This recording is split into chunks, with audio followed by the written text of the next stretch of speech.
Ooh, it's pink. Ooh, pink beer. Oh, wow. Rosé all day. Not a New England IPA. No, I think you're right. It smells kettle sour and vaguely smoky. It does. Band-Aid. Oh, that's the flavor. Okay. All right, having not even tried it yet, I'm wondering if they took like some kind of like roasted beets or smoked beets, and that's what's doing it. I haven't tried it, so it could be. It looks like I immediately thought raspberry, but is it like a smoked beet thing? You can get smoky flavor from like 4-ethyl guaiacol. So maybe, I don't know, maybe it's kettle soured with Brett. Well, that is really freaking unique. It's in the like the hot dog water kind of territory of smoke. That's all I'm gonna be able to taste now. God. It's got a very pleasant tartness to it. Maybe it's an Irish red it's just really, really red. I don't know, man. I feel like it's a light gold ale, and it's like the raspberries that made it this color. Man. I don't know, but that smoky character, I can't.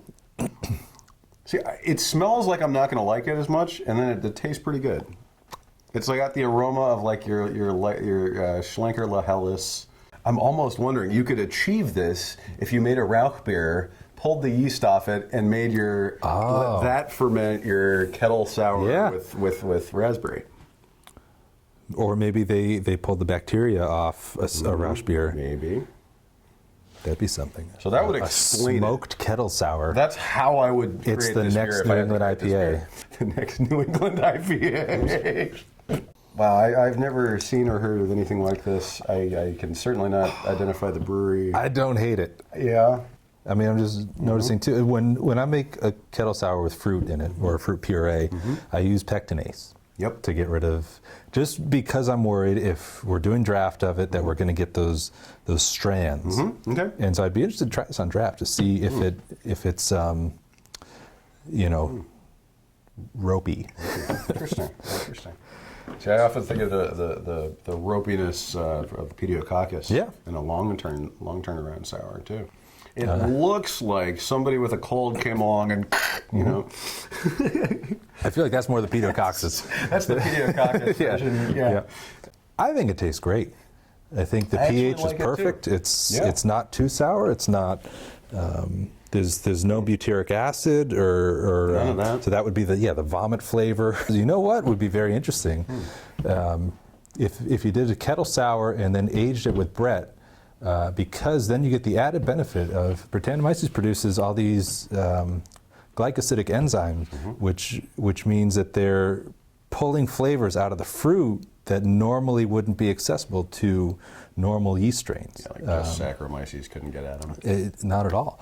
And so, you have, there's a theory that this is what's happening in New England IPAs with hops, is that you're getting these glycosidic compounds, these enzymes will basically break off an aromatic terpene molecule to get at a sugar molecule, and you end up with more flavor. That same effect, often people call that hop creep, and sometimes it can even help it dig further into the beer. So you might notice a slight pickup in even if you dry hop on a finished beer, it may attenuate a little bit more upon dry hopping. So I think I see what you're saying here. So earlier I mentioned I thought Trinity does stuff like it. So that'd be the kettle sour process with lactobacillus.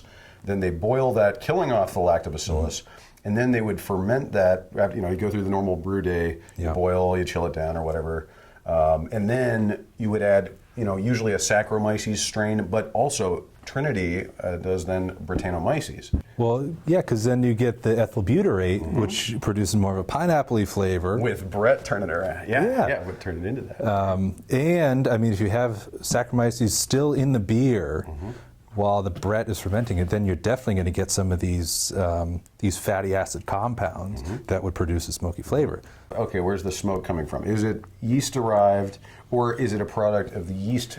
Let's say the Saccharomyces portion of this, or maybe a Brett that was in a Brett Rauch beer somehow was repitched. You could do that, or a teeny little bit of even a smoked malt. It's such a small portion. This goes back to my Irish red theory. Mm-hmm. Yeah. Oh yeah, kind of like the roasted barley is in an Irish red. Yeah. Okay, I see that. Just like a 1% of a little bit of. It's a new style. It's Irish pink. Irish pink. The only breweries I know playing that kind of game are going to be either Trinity Brewing in Colorado or Green Bench in Florida. So I don't think either of them can, but I those defer would be to the you brewers on that I this. would Yeah, guess. I have no clue. I don't know if we're allowed to swear in this, but Very much. I have no fucking clue. That's right. All right. Well, I guess we should probably find out what this let's is. do a reveal. All right. Dun, dun, dun, dun, the Interpretation of Dreams from Henry and Fran. Henry and Fran Brewing. Oh, okay. Where are they? I've actually not had anything from them, but people have told West me Boylston. I should. West Oh, yeah. Boylston. Cool. Sour ale with blueberry, graham cracker, vanilla bean, and lactose.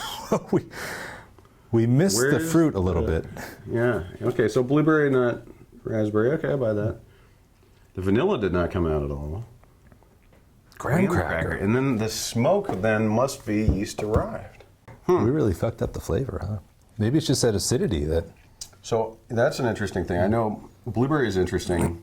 The coloring component of blueberry, it's like anthocyan. Anthocyanin. That's anthocyanin. Yeah, That's it's the what same I'm thing that gives sweet potatoes a color. Precisely. Yeah. Well, and so at a different pH, it'll be pink as opposed to darker. It can go from lighter pink to like the deep purple, depending on the pH. Well, another thing too, one of the enzymes that's produced by Brett is beta-glucosidase, and I have only seen this reference in one place, so I can't say for sure that it's true.